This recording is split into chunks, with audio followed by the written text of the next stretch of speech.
Bonjour et bienvenue à la troisième séance webcast 2021.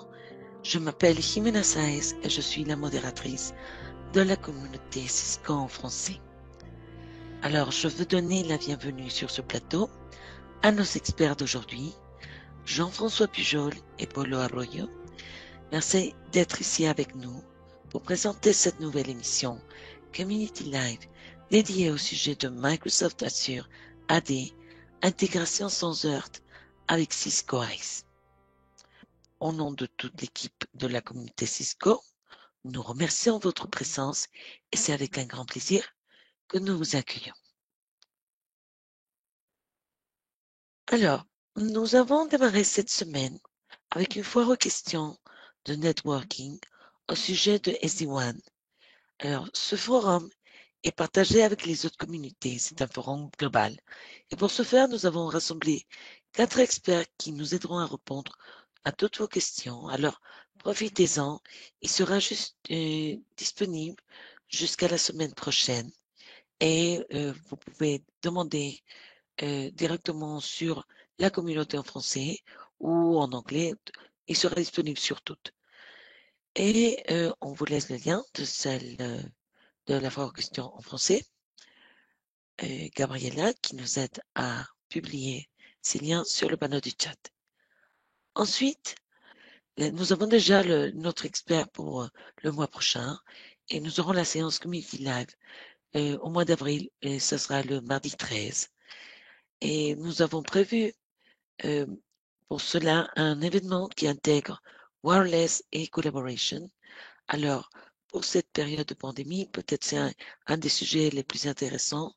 Et puis, comme vous le savez, les flux sensibles de voix, de vidéos, signalisation, conférences demandent une attention particulière dans la mise en place d'une infrastructure Wi-Fi. Alors, nous allons voir la façon de mettre en œuvre avec un contrôleur WVLC 2800. Cette présentation est basée sur iOS XE Gibraltar et ce webinaire sera animé par Alain Faure en Belgique et vous pouvez vous inscrire dès maintenant et puis on vous attend aussi très nombreux. Et puis, vous racontez aussi que la communauté en anglais est à la recherche de nouvelles histoires de succès parmi nos clients et partenaires. Alors, visitez la galerie de projets et sachez comment est-ce qu'autres membres de la communauté ont résolu leurs défis de manière créative grâce à la technologie de Cisco. Alors, si vous voulez voir quels sont les projets qui ont été déjà publiés, je vous invite à suivre le lien. C'est en anglais, mais je pense que vous trouverez assez intéressant. Et puis, grâce à votre participation, on cherche à enrichir le contenu de la communauté. Alors, si vous souhaitez publier un blog, un document, une vidéo, la communauté est disponible pour accueillir tous vos travaux. À tous ceux qui préfèrent lire et chercher des réponses, lorsque vous complimentez d'autres experts ou lorsque vous acceptez les solutions à vos questions, vous aidez aussi les autres membres. Le moteur de recherche des documents vous permet de faire un tri par solution acceptée, vous facilitant le travail de trouver éventuellement des solutions à vos questions. Alors, on vous invite à les qualifier, à qualifier les bonnes réponses et aussi à complimenter les collaborateurs qui prennent du temps pour vous répondre et c'est la moindre des attentions. Alors, si vous voulez voir une vidéo où j'explique un peu comment fonctionne la communauté, Gabriella vient de publier le pilot vidéo en français où vous pouvez voir comment c'est organisé. Alors, les Spotlight Awards, nous avons déjà publié les gagnants de ce mois de février. Vous pouvez vérifier en général sur la communauté en anglais qui sont nos meilleurs experts, qui est ceux qui participent dans toutes les langues et toutes les technologies. Alors, vous pouvez peut-être devenir à la langue un Cisco Designated VIP.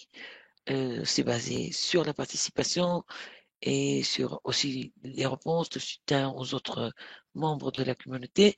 Découvrez notre programme, visitez la page de Spotlight Award. Et puis maintenant, je vais vous présenter nos experts d'aujourd'hui.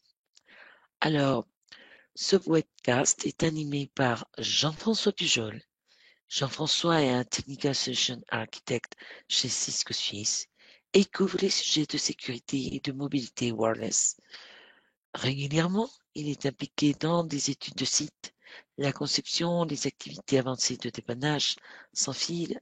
Jean-François est reconnu comme un Certified CISSP Information System Security Professional et assiste aux principaux événements et conférences sur la sécurité en Suisse. Des événements comme CLUSIS, OWASP, GRIF, etc. Je veux donner la bienvenue à Jean-François. C'est vraiment un honneur de t'avoir ici. Et puis, nous avons aussi Paul Arroyo. Paul Arroyo sera le question manager de cette séance. Polo est ingénieur en système numérique robotique du Tecnológico de Monterrey au Mexique. Il a reçu le lauréat du prix de CM Frequency Trajectory 2017 et il travaille actuellement comme ingénieur consultant technique du TAC de Cisco pour Security et se spécialise en réseau de sécurité. Alors, il compte aussi avec la certification CCNA en routing et switching et sécurité et il a une vaste expérience multidisciplinaire globale en tant qu'expert en C, Python, C++, JavaScript, Java et R. Alors, bienvenue aussi, Polo, et merci pour participer avec nous. Il sera bientôt aussi au Cisco Live. Et puis, si vous voulez télécharger la présentation de cette séance, voici le lien. Vous pouvez la télécharger maintenant. Gabriela qui affichera sur le panneau du chat le lien. Elle est disponible si vous voulez la télécharger après. Elle sera toujours sur la plateforme, alors pas de souci. Et finalement, je vous dire que ce podcast aura une durée d'environ 70 minutes. Alors, postez vos questions techniques sur le panneau de Q&A ou Q&A à droite en bas. Vous pouvez aussi répondre aux 3 polling questions, des sondages que nous ouvrirons sur un panneau spécifique avec des réponses multiples. Alors, à vous de choisir la réponse qui vous convient. On va vérifier quels sont vos intérêts et qu'est-ce que vous connaissez déjà de maintenant sur le sujet que nous allons revoir. Et finalement, aussi vous dire que en fin de séance, et aussi si jamais vous devez partir en avance, nous aurons une enquête de sortie qui s'affichera sur votre navigateur. Alors, vous pourrez qualifier l'événement, nous partager vos commentaires et appréciations pour nos experts, ainsi que nous proposer des nouveaux sujets pour cette année. Et puis, je pense que tous les documents seront publiés dans la page d'inscription. Et que ce soit la vidéo, les questions, si jamais on ne les répond pas toutes par la suite en ce moment. Mais je pense qu'on peut commencer et je vais céder les droits de la séance à Jean-François. Merci beaucoup et de votre présence et j'espère que vous resterez avec nous tout le long de cet événement. Merci. Présenter la suite. Donc, merci beaucoup d'être présent pour ce séminaire. Je suis très honoré de pouvoir présenter ce sujet aujourd'hui. La présentation, je suis basé en Suisse et on a plusieurs langues nationales et on a pris l'habitude de partager les ressources, les données, donc en fait de fournir des présentations avec une source anglaise, mais bien sûr je vais vous expliquer ça en français. Je m'excuse tout de suite d'avoir peut-être pour certains les, le texte en anglais et peut-être aussi que je ferai des anglicismes malheureux pendant mon discours, mais je vais essayer d'éviter au maximum. Donc le sujet de jour, c'est l'intégration avec Azure. Microsoft est un acteur vraiment important dans l'entreprise. Il y a beaucoup d'évolutions qui sont faites aujourd'hui, de pression. Ça peut être de management, ça peut être aussi des besoins opérationnels pour pousser des solutions vers les environnements cloud, et entre autres ceux de Microsoft. Et du coup, aujourd'hui, le sujet revient de plus en plus pour intégrer le réseau, les connexions, la gestion des connexions, la gestion des accès, et donc l'utilisation d'ISE avec Azure ou directement dans Azure. Donc les sujets, c'est un petit peu de voir qu'est-ce qu'on peut faire dans ce domaine-là, comment on va pouvoir éventuellement déplacer le déploiement des nœuds ISE dans le cloud Azure, et puis comment on peut utiliser éventuellement Azure AD, donc la version Azure de Active Directory, euh, à la place d'un contrôleur qui serait sur site. Donc ça, c'est le deuxième sujet. Et en parlant de ça, on va développer toute la partie un petit peu plus technique qui concerne les protocoles utilisés dans le réseau entre les clients et l'infrastructure réseau au moment où ils veulent s'authentifier. Qu'est-ce qui fait qu'on ne peut pas réutiliser ces mêmes protocoles si on travaille avec une solution cloud? Ça sera l'occasion de voir un petit peu donc, du coup, comment ça fonctionne et de voir éventuellement les alternatives à une solution traditionnelle 809X et si on passe à un mode cloud. Il y aura une démonstration. Je vais essayer de vous montrer un petit peu comment ça fonctionne. Pendant la démonstration, il y aura peut-être une partie un petit peu plus technique, donc j'espère que je ne vous perdrai pas ou je ne serai pas trop technique et je vais rester quand même relativement simple. Mais l'idée, c'est quand même de vous montrer un petit peu comment ça fonctionne et puis aussi comment on peut l'implémenter. Euh, le, donc le premier point, oui, alors peut-être un dernier point concernant la présentation, ça touche la dernière version d'ISE, la version 3.0. Je ne vais pas faire je vais pas faire une présentation spécifiquement sur la nouvelle fonctionnalité de la version 3.0, mais vous aurez à la fin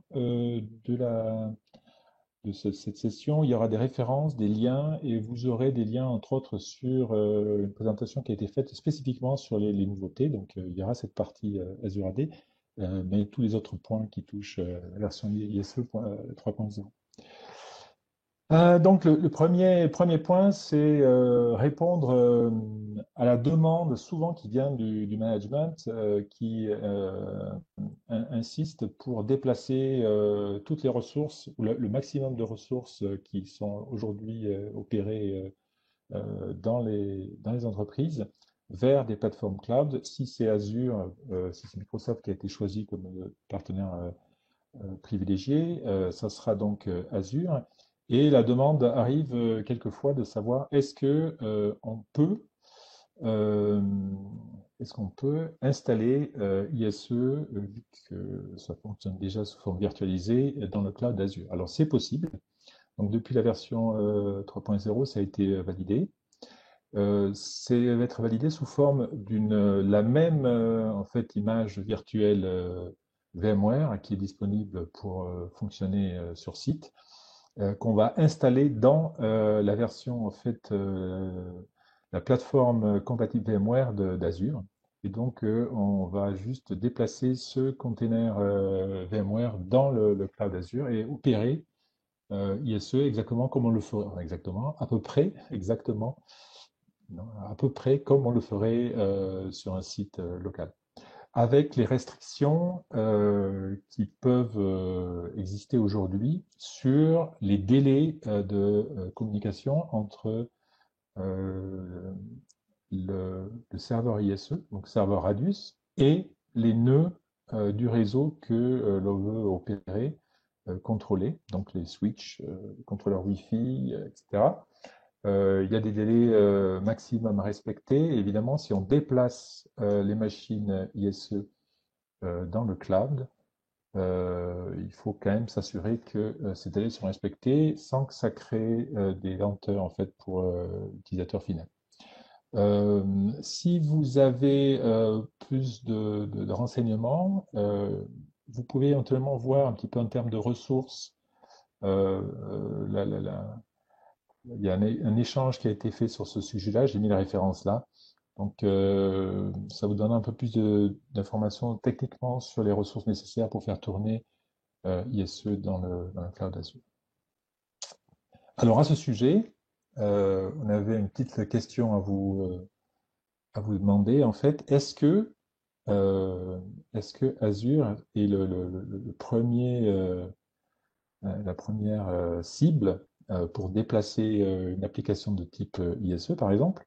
Quel est le type de cloud que vous voyez le plus souvent ou la demande qui émane le plus souvent dans votre entreprise, dans votre environnement? Est-ce que c'est plutôt Google Cloud, AWS qui est bien sûr très très présent ou Azure? Donc, je pense que vous devrez avoir, Nina, devrait gérer ça. En fait, la pop-up avec cette question qui devrait apparaître sur votre écran. Je vous laisse répondre tranquillement. Et puis on reviendra sur le résultat peut-être pour vous donner une idée de l'état de la situation aujourd'hui. Mais c'est clair que la demande pour déplacer les ressources opérationnelles du data center classiquement installées sur site dans votre entreprise est de plus en plus forte de ce côté-là. Euh, voilà, donc ça c'est la première chose en fait en termes d'intégration, c'est d'utiliser ISE, le déplacer, on l'avait avant sur site, on l'avait dans le cloud, mais finalement ça fonctionne de la même façon. Euh, le deuxième point qui est intéressant, c'est de voir comment on peut utiliser ISE avec un répertoire d'entreprise qui n'est plus sur site. Parce que si la demande est faite de déplacer ISE, le contrôle d'accès, la partie NAC dans le cloud, c'est probablement aussi parce que il y a la volonté de déplacer les serveurs à Microsoft aussi dans le cloud avec les offres Office 365, toute la partie Azure aujourd'hui. Donc, comment ISE peut fonctionner alors qu'il soit installé sur site ou dans le cloud avec Azure AD. Azure AD a été conçu à la base pour fonctionner dans un mode purement cloud et donc de permettre l'authentification avec des applications qui ne sont pas du tout prévues habituellement pour fonctionner sur un réseau local. C'est fait nativement avec un protocole qui a été conçu dans l'environnement cloud et qui est du SAML. Donc SAML, c'est vraiment quelque chose qui vient du monde euh, des environnements web. Tout ce qui est application web à la base, qui a un besoin d'authentification. Et l'idée, c'est que on va séparer, si vous voulez, l'authentification de l'application web avec le fournisseur d'identité. Donc le fournisseur d'identité va être une entité spécifique. L'application web va indiquer au client qu'il doit faire la demande de s'authentifier auprès du fournisseur d'identité, donc ce qu'on appelle un IDP, un Identity Provider. L'Identity Provider va vérifier l'identité. Donc ça sera typiquement l'Identity Provider, ça va être Azure AD. Va retourner un token, un identifiant sous forme d'un cookie dans le browser de l'utilisateur, et ensuite le browser de l'utilisateur va repartir communiquer avec l'application qui pourra vérifier que le cookie est valable et donc continuer la- son fonctionnement correct avec l'utilisateur. Donc on voit que c'est vraiment un échange basé sur les protocoles web. Et pour ça, évidemment, il faut pouvoir faire des sessions type HTTPS, par exemple. Et donc, si vous voulez faire du HTTPS, il faut une adresse IP. Et ce n'est pas le cas dans la plupart des déploiements habituels aujourd'hui où on fait du contrôle d'accès. Dans un réseau interne, on veut protéger l'accès aux ressources communes avant même que l'utilisateur commence à communiquer en IP. Et donc, la, la méthodologie que consiste à utiliser du 802.1x, .1x, du 802.11 comme protocole d'accès est prévu pour créer ces échanges initiaux avant même d'avoir une adresse IP. Donc on voit qu'il va y avoir un problème pour essayer d'intégrer, de faire fonctionner ces deux mondes qui ne sont a priori pas tout à fait compatibles. Alors, qu'est-ce qui se passe aujourd'hui lorsque on configure un réseau avec du contrôle d'accès et qu'on veut protéger l'accès à ce réseau avant même justement que l'utilisateur puisse communiquer, envoyer des trames, éventuellement attaquer le réseau? Alors, on va utiliser un protocole de niveau 2 qui se met en place et lorsque bah, l'identification est correcte, les couches réseau suivantes, donc IP, peuvent se mettre en route uniquement à ce moment-là. Et c'est ce qui est utilisé le plus souvent, soit sur Ethernet, soit dans la Wi-Fi. Dans le Wi-Fi, dans le wireless, c'est quelque chose qui est extrêmement classique. Dans le Wi-Fi, c'est souvent ce qu'on propose comme implémentation euh, dans, dans une implémentation de contrôle d'accès. Alors, le mécanisme qui permet d'échanger d'identité, donc on en a pas du tout du SAML dans ce cas-là, ça va être un protocole qui s'appelle Extensible Authentication Protocol, IP, et il est extensible parce qu'il y a plein de différentes manières de l'utiliser. Enfin, il y a des différents types de ces protocoles. Et on va retrouver une famille, en fait. Une famille et qui dépend de la manière dont l'utilisateur est identifié. Donc, est-ce qu'il va être identifié avec un certificat? Est-ce qu'il va être identifié avec un mot de passe, avec un jeton, etc. Et donc, suivant la façon dont on va identifier l'utilisateur ou la machine, il va y avoir une version légèrement différente en fait de ces protocoles parce que les échanges ne sont pas exactement de la même façon. Alors, dans tous les cas de figure, ce protocole, il est opéré dans la couche la plus simple, donc la couche 2 du modèle OSI, et il va être transporté un petit peu comme si vous partez en vacances avec votre voiture depuis, je sais pas, je dirais, je sais pas, l'Angleterre, vous allez en Corse, votre voiture, vous partez en voiture, vous mettez, vous chargez le coffre, et puis tout d'un coup la voiture, elle quitte la route, elle est chargée sur un train, hop, vous traversez le Channel, vous recontinuez en voiture, la voiture arrive à Marseille, elle est chargée sur le ferry et elle finit en Corse. J'ai pris un exemple pour l'Europe. Je m'excuse pour les gens qui ont peut-être pas la géographie en tête, mais l'idée c'est ça, c'est que on va transporter ces échanges, ce protocole qui s'effectue entre le client et le serveur ADUS, et éventuellement d'abord sur une couche 2, puis après ça va atteindre le switch, par exemple, le contrôleur Wi-Fi, l'access point, ça va être transporté en radius jusqu'au serveur ISE et aller-retour comme ça. Et on va donner un accès, une autorisation ou un refus au client. Donc ça, c'est le fonctionnement qui est aujourd'hui déployé la plupart du temps pour faire des contrôles d'accès dans le réseau interne.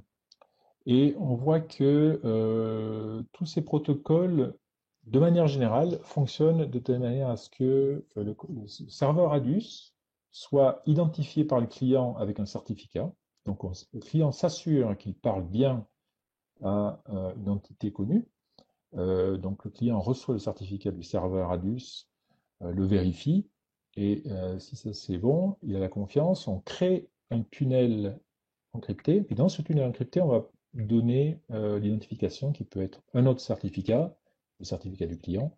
Ça peut être un token, ça peut être un jeton, ça peut être, par exemple, dans le cas du protocole donc EAP PIP, ça peut être un échange avec le nom d'utilisateur, l'identifiant, plus un hash, qui n'est pas le mot de passe, mais qui est un dérivé du mot de passe par exemple. Voilà, ça c'est les exemples qui sont les plus courants. Et puis, donc, en plus de la partie TLS, donc EAP TLS, vous avez un certificat. EAP Fast, vous avez des clés qui sont créées un petit peu équivalentes à un certificat, mais sans l'enveloppe complète.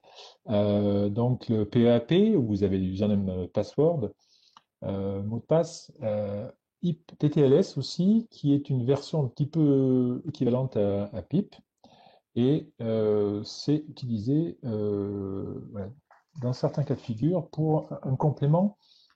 C'est assez proche de la solution PIP, mais on peut transporter autre chose à l'intérieur que du utilisateur et son hash, comme dans du MSHVD.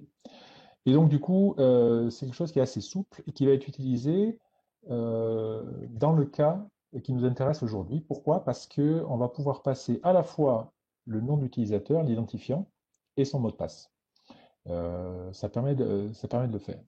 Donc, l'utilisateur, le nom d'utilisateur et le mot de passe vont être transportés, donnés par le client, transportés sur ce protocole jusqu'au serveur ADUS. Ça sera encrypté, mais on va donner l'username et le mot de passe. Donc, un petit peu pour vous indiquer comment ça va se passer. Donc, on va demander au client d'envoyer le username et le mot de passe. Ça va être transmis à travers ce protocole IPTTLS jusqu'au serveur ISE. Et le serveur ISE va créer une session avec Azure AD en HTTPS avec un protocole qu'on appelle ROPC. C'est donc un terme un peu compliqué, mais Resource Owner Password Credential. Il va se faire passer pour le client, se connecter sur la plateforme Azure AD, vérifier que le couple nom d'utilisateur password est valable, demander éventuellement les groupes auxquels cet utilisateur appartient, et en fonction de ça, exécuter la politique de sécurité qui a été définie dans l'ISE. Et on voit qu'avec ce mode un petit peu hybride, on arrive à lier les deux mondes. Le monde classique, où on a donc ce lien habituel qui est fait sur les protocoles de couche 2, avec le monde de l'environnement cloud et SAML, où on a besoin plutôt d'avoir un identifiant type utilisateur mot de passe. Ou, et bon, on verra par la suite, il peut y avoir un second facteur, un deuxième facteur d'authentification par exemple aussi, pour éviter éventuellement de transmettre uniquement le mot de passe comme seule garantie de l'identité d'utilisateur. Alors, petit schéma pour reprendre ça. Si vous avez l'utilisateur et puis son laptop, par exemple, qui veut se connecter en Wi-Fi sur un access point, lui-même dont le contrôleur est piloté ou contrôlé par ISE avec une base Active Directory. Donc, il n'est pas possible de monter un tunnel directement, une communication comme on l'a vu initialement, SAML, parce que ben, vous n'êtes pas connecté au Wi-Fi, donc vous n'avez pas d'accès à Internet à ce moment-là, donc c'est compliqué de faire ça. Donc, qu'est-ce qu'on va faire? L'utilisateur va faire du 802.1x. Il va monter son tunnel, sa communication avec le serveur ISE à travers ce protocole TTLS. ISE va communiquer avec l'Azure AD, récupérer l'identité de l'utilisateur, va vérifier que l'utilisateur est bien présent et bien autorisé, récupérer les groupes, et en fonction de ça, on va amener la politique de sécurité désirée. Alors, on a bien mentionné précédemment qu'une des caractéristiques, c'était qu'il fallait que ISE puisse s'authentifier dans l'Azure AD avec un utilisateur et un mot de passe, parce que c'est ce que demande l'AD et Azure. Et du coup, il faut qu'on puisse configurer la partie de logiciel qui s'occupe de ces échanges initial en 802.1x pour fournir un utilisateur et un mot de passe. Et ça, c'est pas toujours présent en standard. Donc, on voit que par exemple, dans le cas de Microsoft Windows 10, On peut configurer ces protocoles, mais c'est manuel. On n'arrive pas à le faire de manière vraiment très simple, de manière automatisée. Dans le cas de macOS, euh, on peut le faire aussi, mais avec éventuellement un MDM, un outil de gestion d'équipements mobiles. Donc ça simplifie le déploiement. Il y a certaines petites difficultés, mais on arrive à le faire. Dans le cas d'Android, c'est aussi quelque chose de manuel. Donc on voit que ce ne sont pas des choses qui sont éventuellement aujourd'hui très simples. Pourquoi? Parce que la plupart des solutions aujourd'hui évitent ou n'apprécient pas beaucoup les modèles dans lesquels on transmet le mot de passe en clair. Il n'est pas visible, mais il quitte euh, l'équipement de l'utilisateur. Euh, Dans le cas qui nous intéresse, le mot de passe est totalement encrypté pendant le transfert, mais il quitte le device, il arrive chez ISU. Donc ça, c'est quelque chose qui est nécessaire. Alors, Cisco a introduit cette communication et cette méthode de fonctionnement. Dans un premier temps, avec la version qui nous intéresse aujourd'hui, qui est la version d'ISE 3.0, la solution qui est déployée, c'est basé sur une authentification de type utilisateur, donc identifiant, plus seulement mot de passe. On ne peut pas faire une authentification de ce type-là avec des certificats aujourd'hui. Euh, D'autre part, le protocole qui a été mis en place par Microsoft pour faire ces accès, ces contrôles d'accès, n'est pas disponible aujourd'hui pour pouvoir faire des choses un peu plus intelligentes, comme par exemple le remplacement de mot de passe. Si vous créez un utilisateur la première fois dans votre, dans votre directory, dans votre liste d'utilisateurs, généralement, la première fois, l'utilisateur doit changer son mot de passe à la première connexion. Là, par exemple, on ne peut pas gérer cet échange, cette demande de changement de mot de passe. C'est pas prévu aujourd'hui. Donc ça veut dire qu'il faut démarrer avec un autre moyen pour créer l'utilisateur, le mot de passe d'utilisateur définitif, ou l'installer avec le bon mot de passe dès le départ. Euh, voilà, il y a d'autres petites fonctionnalités avancées qui arrivent à fonctionner d'habitude avec le cloud, qui ne sont pas disponibles là aussi. Donc, euh, on a encore certaines limitations. Donc ça, c'est quelque chose qu'il faut prendre en compte. Mais ce qui est important, c'est aussi la direction. Donc c'est une première étape. Et c'est ça qu'il faut prendre en compte s'il y a une demande pour déployer, par exemple, progressivement une solution Azure AD. Oui, on va pouvoir faire des choses un peu plus développées. Et je vous expliquerai un petit peu comment ça va se développer par la suite dans les diapositives suivantes. Alors, on va faire une deuxième question, un deuxième sondage. J'espère que je ne vous ai pas fait peur. Le, le deuxième sondage, c'est quel est le type euh, de, de plateforme, de repository, de directory que vous utilisez aujourd'hui dans l'entreprise et quelle est la stratégie ou la tactique plutôt là-dessus. Donc, vous pouvez avoir un contrôleur de domaine dans votre réseau seulement, et puis donc pas d'Azure AD pour l'instant. Vous pouvez avoir déjà migré, et donc vous avez plus que une liste d'utilisateurs dans l'AD, mais uniquement dans Azure. Plus de contrôleurs de domaine localement. Je pense que les cas sont rares. Microsoft, pour offrir une certaine compatibilité avec l'existant, euh, permet d'avoir par exemple un Azure AD qui est synchronisé avec le contrôleur qui serait sur site, ce qui permet de continuer à utiliser des applications qui n'ont pas migré, qui ne sont pas compatibles du tout avec le cloud. Donc ça, c'est la solution qui est aujourd'hui la plus, je dirais, euh, intermédiaire en tout cas, entre une solution purement euh, interne et une solution cloud. Et puis, vous pouvez avoir des environnements également, alors ça serait peut-être plutôt dans euh, les universités par exemple, où on n'utilise pas du tout d'AD, et on a plutôt des, des databases, des bases de données en fait, d'utilisateurs basées sur du LDAP par exemple, des bases qui ne sont pas du tout basées. Donc ça serait intéressant de voir quelle est un petit peu la répartition de votre côté. Euh, pour voir un petit peu quel est le niveau de maturation et le niveau de besoin, en fait, la demande pour pousser justement cette intégration avec Azure AD. Alors, sur la droite, vous avez déjà le panneau de sondage qui est ouvert. On attend vos réponses et ça sera ouvert quelques minutes. Merci Jean-François.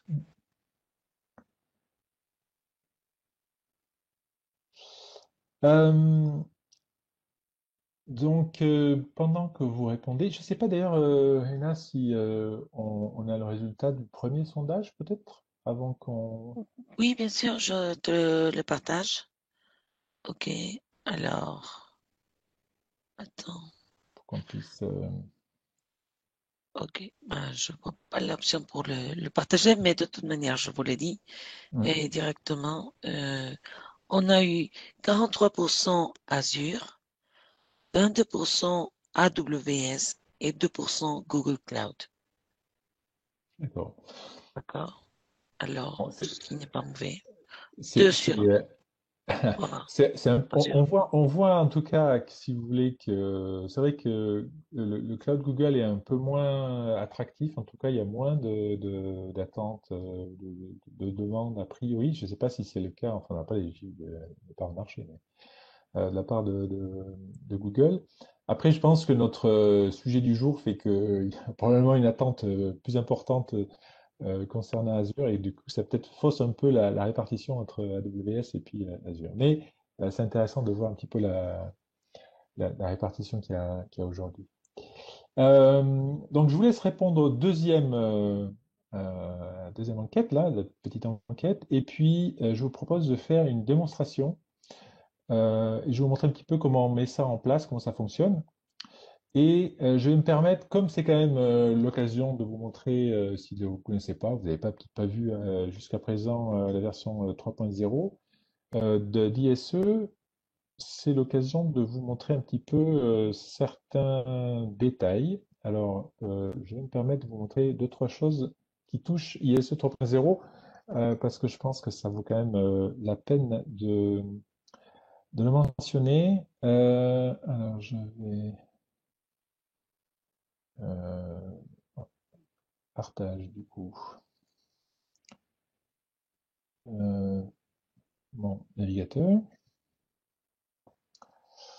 Vous devriez voir, je pense maintenant, mon navigateur Firefox. Et Moi, je ne le vois pas. je ne le vois pas. Alors, je vais peut-être stopper la présentation. Est-ce que c'est mieux maintenant? Toujours pas? Voilà, c'est bon. Ok, ah, désolé pour le délai. Donc, euh, ce que vous voyez là, c'est la page, le dashboard de la, la console Active Directory de l'organisation d'un collègue là, de Cisco qui me l'a gracieusement euh, donné l'accès pour faire le test. Donc, on va retrouver euh, cette page de contrôle en fait de l'Active Directory, et une des choses qu'on va pouvoir faire, euh, euh, c'est la configuration d'une application qui est ISE. Alors, je vous avais promis de parler d'ISE en premier, donc on va parler d'ISE en premier, puis on reviendra là-dessus par la suite. Excusez-moi. Donc, avant de parler de l'AD, on va parler d'ISE. Et donc, je vous montre là la page de garde en fait principale d'ISE de la version 3.0, qui reprend un petit peu le design que vous connaissez si vous avez des versions qui sont juste avant, le 2.7 ou 2.6. Mais il y a eu des améliorations. Et un un des points qui était souvent mentionné par des utilisateurs, par exemple, c'est qu'il y a beaucoup de choses, on peut faire beaucoup de choses avec ISE, c'est extrêmement puissant, mais les gens étaient des fois un petit peu perdus et la navigation était des fois un petit peu difficile, surtout si vous n'utilisez pas tous les jours le produit. Si vous venez de temps en temps comme ça pour faire des contrôles, ce n'est pas toujours facile. Alors il y a deux choses que je voulais vous montrer qui sont quand même assez pratiques. La première, c'est ce menu enfin, que les développeurs d'interface appellent le menu hamburger, où on va avoir une vue simplifiée en fait des différents groupes de menus. Et quelque chose qui est très pratique, c'est que vous voyez ici qu'on va garder l'historique des pages que vous visitez. Et donc, si vous basculez, comme c'est souvent le cas, entre les pages de log, où vous allez faire l'investigation par exemple, et les pages de configuration, donc vous allez passer des opérations avec les logs aux politiques de sécurité, avec la configuration, vous pouvez avoir directement ici une, euh, une bascule qui va être possible par ici, si vous voulez, directement de l'un à l'autre. Et ça, c'est extrêmement pratique. Enfin, c'est beaucoup plus pratique, si vous voulez, que d'aller chercher les menus les uns après les autres et puis de basculer de l'un à l'autre. Donc ça, c'est un des avantages qui est assez intéressant. L'autre chose qui est aussi prévu pour aider l'utilisation d'ISE, c'est un petit menu, je ne sais pas si vous l'avez déjà constaté, mais il est un petit peu caché, c'est un peu dommage. C'est une aide en ligne qui est disponible ici. Alors, cette aide en ligne, elle permet de faire des recherches. Et si je m'intéresse par exemple à sécuriser le Wi-Fi, je vais trouver différentes rubriques à l'intérieur. Alors, je vais trouver des rubriques qui me font pointer directement sur, par exemple, la communauté, vous voyez, Cisco Community ici, où on a la chance d'avoir énormément d'informations pour la partie ISE. Donc, vous avez des documents d'implémentation, vous avez de l'aide, vous avez les blogs, les chats, enfin, il y a questions-réponses, il y a énormément de choses que vous pouvez faire comme ça. Donc, ça, c'est une première possibilité. La deuxième possibilité, c'est de suivre des webinaires. Donc là, ça va être peut-être pas les webinaires comme celui que je fais aujourd'hui, mais la, la, la, la- les développeurs en fait ont mis sur YouTube tout un tas de présentations en fait qui expliquent les produits et éventuellement la configuration des produits. Donc c'est aussi une façon de suivre un petit peu la méthodologie pour déployer des solutions. Donc ça peut être la deuxième chose.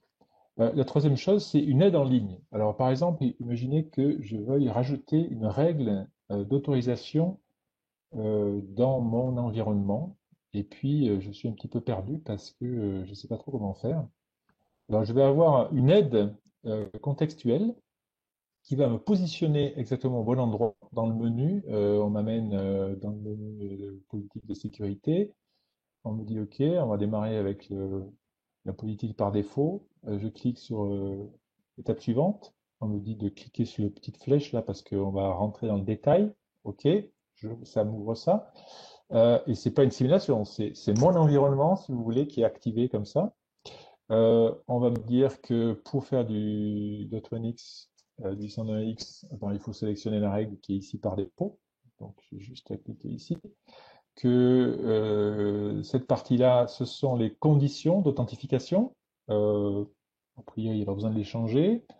Je vais aller ici, on va me dire dans quelle base je veux aller chercher mes utilisateurs. Euh, on va m'ouvrir les options, quelque chose des fois qu'on ne voit pas très bien, ou on ne pense pas à vérifier. Et une fois que c'est fait, on va me dire qu'éventuellement, je peux aller chercher des utilisateurs qui appartiennent à un groupe particulier ou n'importe quel utilisateur. On va m'amener au bon endroit. Voilà. Vous voyez un petit peu la méthode. Donc, si vous n'avez pas une pratique journalière, vous avez besoin de rechercher un petit peu comment on navigue dans ces menus, comment on rajoute une règle, comment on conçoit une politique de sécurité. Ça, c'est une aide extrêmement utile et je pense que c'est une très bonne chose qui a été faite. Euh, c'est un peu dommage que ce soit un petit peu caché comme ça, mais bon, c'est déjà ça qu'on puisse trouver l'information. Alors, on va revenir dans notre ISE et la première chose qu'on veut faire, c'est créer une base externe qui corresponde à l'Active Directory. Alors, vous voyez que j'ai déjà mon Active Directory qui est euh, interne. Donc ça, c'est un contrôleur de domaine qui est local. Et donc, je vais créer un domaine externe basé sur Azure AD. Et pour faire ça, comme c'est une connexion applicative, j'ai besoin d'avoir un identifiant d'application et un mot de passe spécifique, un jeton qui va être créé par Azure AD, qui va être alloué à ISU. Donc c'est là qu'on va revenir vers Azure et qu'on va créer cette application qui correspond à ISE. Lorsque vous allez créer ça, vous allez suivre, il y a un document que je vais mentionner à la fin qui explique très bien comment on crée une application. Donc il y a juste à suivre la procédure qui est assez simple. Euh, Vous allez avoir automatiquement un identifiant qui va être fourni, le sorte de mot de passe qui va être fourni aussi au moment où vous créez l'application. Vous allez rentrer ces identifiants dans ISE et lorsque vous avez ça, on va pouvoir créer cette session. Une fois que c'est fait, on va pouvoir récupérer les groupes. Je ne vais pas pouvoir le faire ici parce que la version que j'ai, malheureusement, un petit souci de compatibilité. Il y a une correction qui devrait arriver très bientôt. Et dans la version que j'ai, qui est déjà patchée, je ne peux pas avoir la liste des groupes. Ça n'interdit pas la possibilité d'identifier mon utilisateur. Ça me juste limite le fait que ISO ne connaîtra pas la liste des groupes qui sont présents dans Azure AD. Donc, dans mes politiques de sécurité actuellement, sur cette version, je ne peux pas utiliser le groupe, mais c'est quelque chose qui est tout à fait possible et qui fonctionne en dehors de ce petit problème que j'ai ici. Donc voilà, donc j'ai créé ma politique de sécurité et puis j'ai mon Azure AD qui fonctionne. Je vais avoir mes utilisateurs. Donc, dans mon cas de figure, j'ai créé un utilisateur spécifiquement pour le besoin là, qui s'appelle enfin, son identifiant, c'est Corrigan. Voilà, il est présent, il a ses groupes, il a des groupes comment on pourrait le trouver normalement dans Azure AD, et je vais faire une authentification dans ISE. Alors, mon utilisateur il a déjà été déployé, donc je vais juste vous montrer qu'il est bien présent.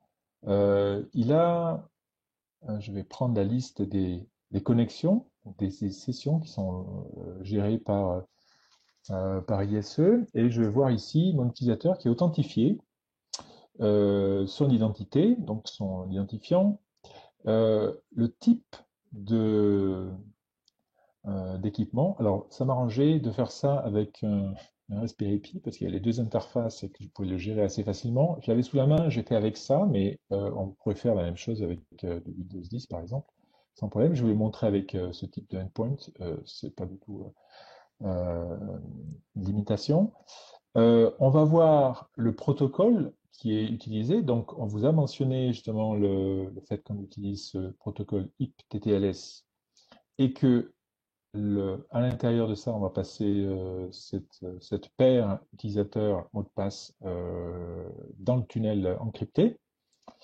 Et on voit que ben, tout s'est bien passé, l'authentification est faite et mon utilisateur est bien authentifié. Donc si je regarde les logs, voilà, ça c'est la vue dans le temps. On voit qu'il y a eu des réauthentifications positives qui sont passées et que mon utilisateur est bien présent. Euh, je peux même vous montrer le détail, c'est là que je vais être un peu plus technique, mais il y a énormément d'informations qui est fournie à ce niveau-là pour comprendre ce qui se passe et surtout pour comprendre ce qui ne fonctionne pas. Donc, c'est quelque chose qui est très utile. La première chose qu'on voit tout à fait à la fin, c'est une fois que tout s'est bien passé, le résultat, c'est quoi? C'est que ISE retourne au contrôleur Wi-Fi les autorisations. Et puis vous voyez que on retourne, on va utiliser une licence qui est le Motion Essentials, donc c'est la licence la plus simple. Donc ça ne nécessite pas pour monter une opération comme ça d'avoir des licences avancées, la version de base suffit. On va voir sur la droite toutes les étapes qui sont assez complexes qui s'enchaînent, mais la partie qui est intéressante, si vous voulez, c'est que on voit un petit peu que le tunnel encrypté IPTLS est, euh, est mis en place et qu'il y a toute cette authentification qui est faite dans l'AD. Alors on va voir maintenant juste que je puisse revenir ici. Je vais vous montrer un petit peu ce qui se passe au niveau du client. Donc là, j'ai une vue du client et je vais vous montrer un petit peu la configuration du client. Alors ça, c'est une configuration donc d'un machine Unix et ce que vous voyez, c'est les termes les plus importants, c'est quoi? C'est le protocole qui permet de faire cette authentification qui vient TTLS ici. Et une fois que la communication avec le serveur Radius et qu'on a authentifié ce serveur Radius, donc ce serveur Radius, avec ce certificat, une fois que cette partie-là a été faite, ce qu'on appelle la phase 2, c'est justement le fait que le client va envoyer l'authentification avec le username password qu'on fournit ici dans une communication non cryptée, non chiffrée, de type PAP. Donc c'est juste le transfert en fait des informations username password. Imaginez maintenant que je veuille changer ça et que je veuille utiliser une autre authentification. En mettant que je dise, OK, je vais essayer de faire ça avec du MSCHAP V2. Alors, quelle est la différence avec du MSCHAP V2? Je vais juste faire ça proprement, sinon je vais avoir des problèmes. Euh, la MSHAP V2, c'est que on va pas, à aucun moment, on va échanger le mot de passe. On va juste combiner le mot de passe avec une valeur aléatoire qui a été fournie par le serveur Radius, un serveur AD, et on va créer un hash, et le serveur AD vérifiera que le hash est valable. Donc ça, c'est différent. On ne passe pas le mot de passe. C'est un autre protocole, si vous voulez, qui est comme celui-ci. Et si j'essaie d'utiliser sur mon client ce mécanisme-là, qu'est-ce qui va se passer? Je vais voir tout de suite que euh, l'authentification va échouer. Et si je veux regarder un peu plus en détail, alors dans cas de figure, c'est pas tout à fait ce que voilà, ce qui se passe, c'est que j'ai le monde 802.x qui est là, mais ma communication a échoué, on ne trouve pas l'utilisateur. La première partie, vous pouvez me faire confiance, ça se passe de la même façon. La partie TTLS se met en place. Tout ça a été changé. Mais il arrive un moment, en fait, où l'échange échoue parce que le mécanisme de communication ne permet pas d'échanger cette partie euh, d'identification qui est inconnue pour l'Azure AD, et donc on va échouer. Et donc, en fonction de ça, il va y avoir un rejet et l'authentification va échouer. Donc on voit que aujourd'hui, la seule façon, si vous voulez, d'authentifier l'utilisateur vers l'Azure AD, c'est bien d'utiliser cette authentification PAP. Euh, pas exactement ce que je vais faire. On va remettre à la version d'origine.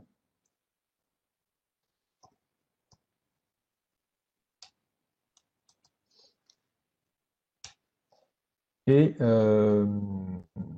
de faire une authentification type username password. Donc, non seulement MSSHAP V2 ne fonctionnerait pas, mais un certificat ne fonctionnerait pas. Enfin, ce serait la même situation de toute façon.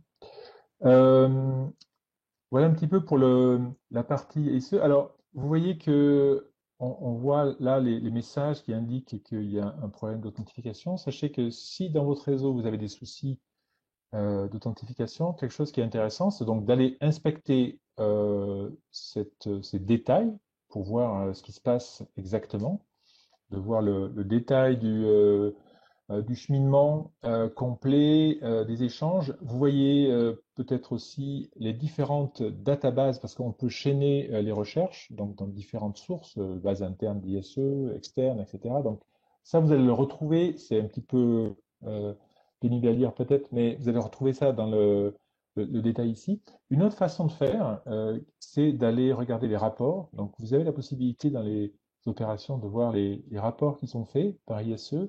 Et dans les rapports, vous avez des rapports sur l'authentification des utilisateurs.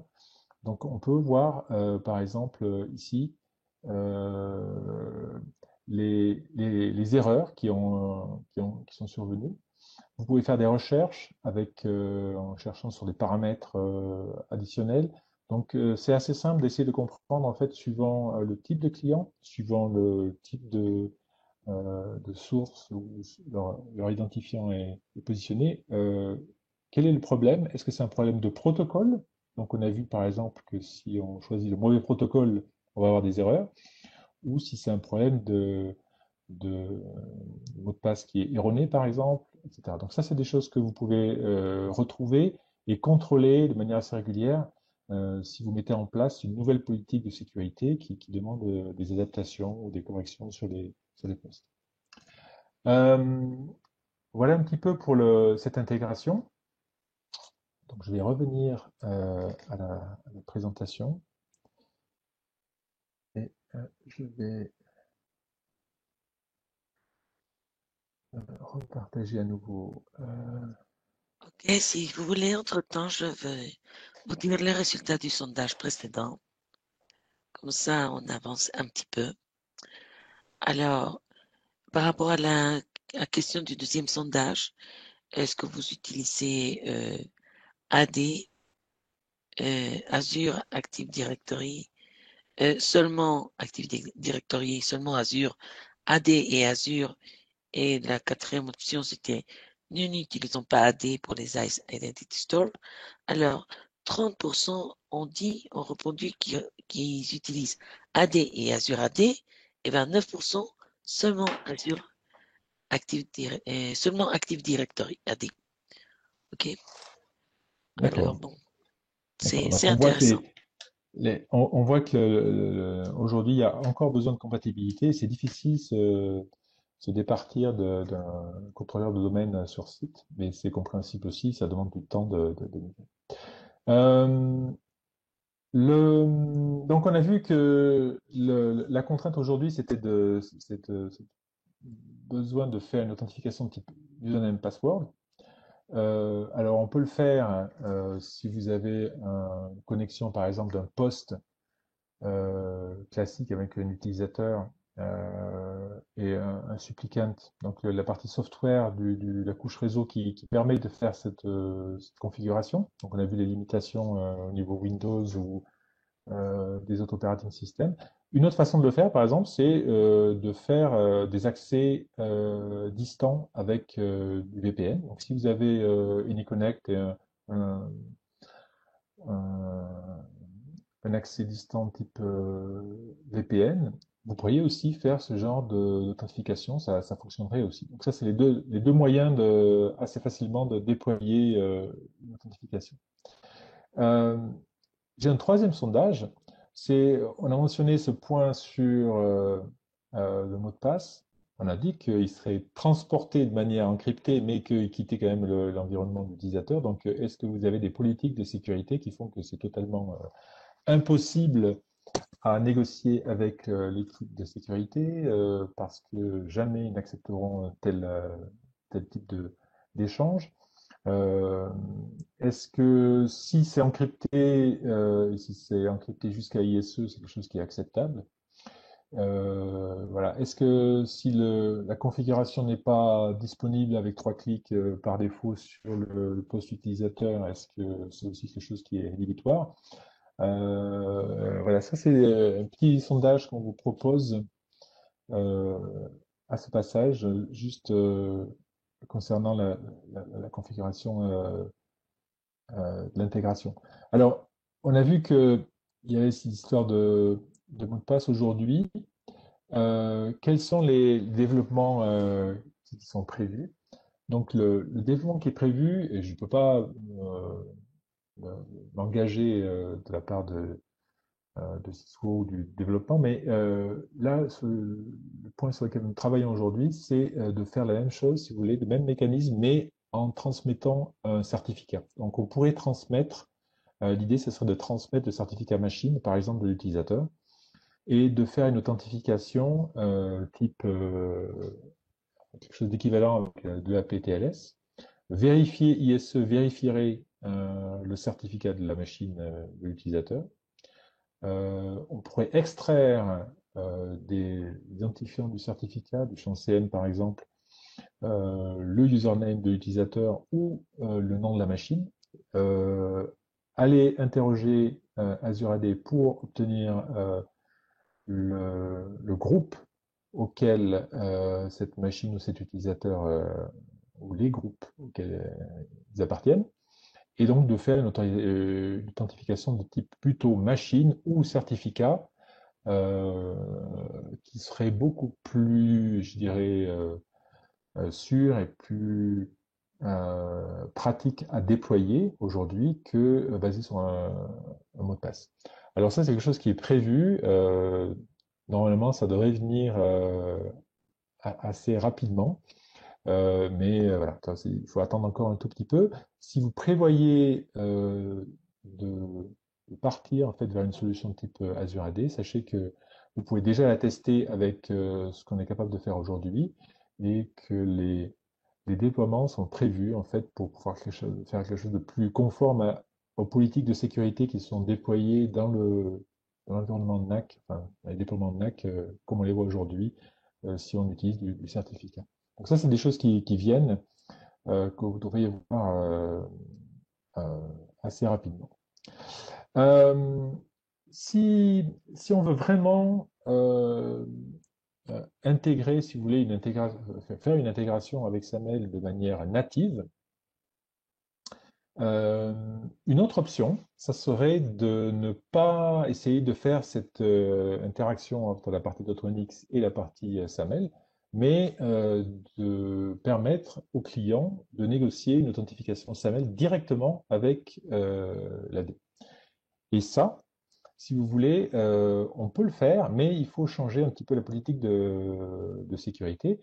Si on veut le faire, ça veut dire qu'on laisse le client communiquer vers l'Internet dès la connexion initiale. Lorsque vous faites votre politique de contrôle d'accès, il faut donner la possibilité de donner l'adresse IP au client dès le départ, de laisser passer le trafic vers Internet, vers les, l'IDP de Microsoft Azure pour le client, et donc de faire une authentification basée sur un blocage ou une identification de type portail web. Donc ISE présente un portail web au client et l'utilisateur va être redirigé vers l'IDP de Microsoft, rentrer ses credentials dans l'IDP de Microsoft et être autorisé à avoir accès par la suite au réseau. Si vous faites ça, vous pouvez faire une authentification pour les utilisateurs natifs enfin, appartenant à l'entreprise ou à l'organisation, de la même façon qu'on le ferait si on faisait une base de données pour les utilisateurs externes, des guests par exemple. Vous avez une méthode d'authentification qui va être techniquement la même pour tous. Il y a juste la base qui sera différente et puis le type de credential, le type d'authentification qui sera légèrement différent suivant que vous faites du guest ou du, une authentification interne basée sur cette AD Azure. Alors, un des avantages de faire ça, c'est que éventuellement vous pouvez mettre en œuvre un deuxième facteur d'authentification, ce que Azure permet de faire, ou par exemple Duo, donc la solution Duo, qui permet aussi de faire une authentification à deux facteurs. Donc ça, c'est possible de faire ça puisque en fait le mécanisme est totalement compatible avec la solution. Alors dans les versions précédentes des portails ISE, il y avait une restriction qui faisait que on bloquait, si vous voulez, les échanges additionnels qui étaient nécessaires pour activer ce second facteur. On les a supprimés.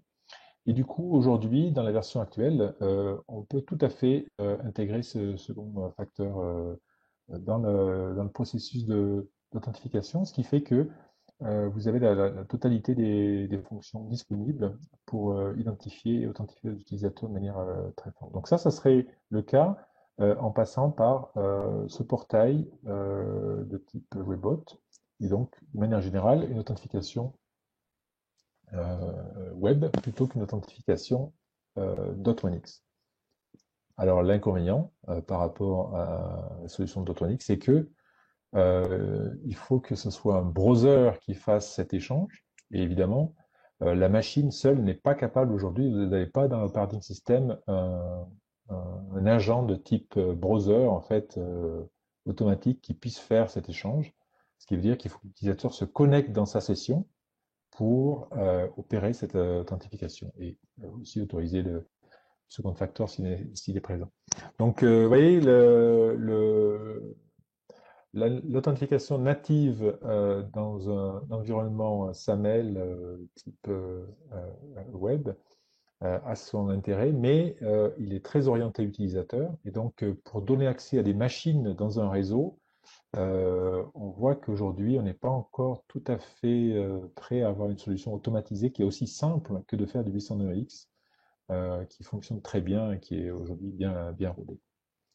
Donc voilà un petit peu pour les différents points que je voulais mentionner. J'espère que c'était pas trop difficile ou technique à suivre, que tout le monde a pu récupérer les informations nécessaires pour prendre des décisions par la suite pour les déploiements. Quelques références. Vous voyez ici le document qui permet de faire la mise en œuvre, en fait, très simple de l'intégration ISE avec Azure AD. Si vous vous intéressez aux nouvelles fonctionnalités de la version ISE 3.0, vous avez euh, un- aussi des vidéos qui sont postées par les équipes de développement et de marketing, en fait. Donc, il y a beaucoup de présentations, alors qui seront probablement pour la plupart en anglais, mais qui sont très intéressantes. Et puis, vous avez, alors dans le cas d'ISE, énormément de ressources. Donc, pour ceux qui ne connaissent pas directement la communauté ISE, il faut absolument aller là. Il y a énormément de références, de documents, d'échanges, d'exemples, d'intégration avec des solutions tierces. Enfin, voilà, c'est extrêmement riche et ça vaut vraiment la peine d'aller jeter un coup d'œil là-dessus. Voilà, la source YouTube où vous trouverez toutes les vidéos concernant ISE. Et juste une petite aparté, mais sachez que Cisco, dans un besoin de rationalisation, peut-être, a décidé de renommer ses produits avec un, un début, un en-tête qui contiendrait Secure. Donc, tout sera Secure quelque chose. Donc, vous avez une petite explication là-dessus et vous allez retrouver aussi les équivalences en fait entre tous les noms en fait qui existent ou qui ont existé et puis ces nouvelles dénominations en fait qui vont apparaître de plus en plus lorsque vous aurez des mises à jour, des présentations qui viendront dans le futur. Voilà, j'ai fait un petit peu le tour de mon sujet, je pense. Donc, j'espère Si que tu veux que je reprenne la main. oui, tout à fait. Et puis, on pourra peut-être voir le résultat du dernier sondage et puis de savoir s'il y a des questions en fait Attends, parmi les d'abord, je partage participants. le sondage. Et bon, pour la dernière question, pas beaucoup de gens ont Mm. participé. Alors, pour ce sondage-là, Mm. on a eu, voilà, je ne sais pas si tu les vois là, euh, 9%, le mot de passe d'utilisateur ne quittera jamais son appareil. On a, je crois, 1%. Si je suis sûr qu'il est chiffré, cela pourrait être acceptable. 2%, s'il n'est pas disponible comme option, la configuration par défaut dans le endpoint, c'est trop compliqué. Et bon, il y a plusieurs personnes. Je ne considère pas cette exigence un problème de toute façon. Aussi, un très petit pourcentage, soi-disant, une personne sur quatre a répondu. Alors, les garçons, c'est comme ça, c'est pas juste, hein. Il faut répondre au sondage. Et puis, bon, bah, écoutez, sinon, je reprends la main et on continue la présentation. Vous voyez ici, d'accord? Ok. Bah, pour les questions, je sais pas, Paulo, est-ce qu'il y a des questions que tu aies pu récupérer? Je pense que tu m'avais envoyé quelques-unes. Attends, je regarde. Ok, super. Oui, on a quelques questions ici. Attends, c'est bon.